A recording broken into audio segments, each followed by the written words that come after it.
நடு காட்டுக்குள்ளே இருக்கார். ஆனால் 1000 வருஷம் பழமையான ஒரு 1000 வருஷம் மேலே தான் இருக்கு போல இருக்கு. ஏன்னா இந்த கல்லுங்கள்லாம் ஃபுல்லாக பழைய காலத்து கட்டிடம்.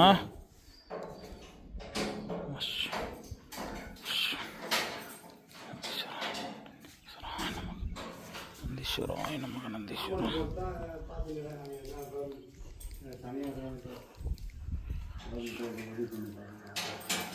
நம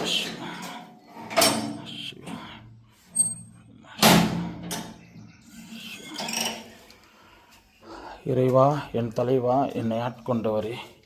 ஓம் நம சிவாய, ஓம் நம சிவாய, ஓம் நம சிவாய, ஓம் நம சிவாய, ஓம் நம சிவாய. சிவ பார்வதிபதியே நமக. அரகர மகாதேவா. என்னாருடைய சிவனே போற்றி, எந்நாட்டவர்க்கும் இறைவா போற்றி போற்றி. காவாய் கனவு திரளே போற்றி, கையில மலையானே போற்றி.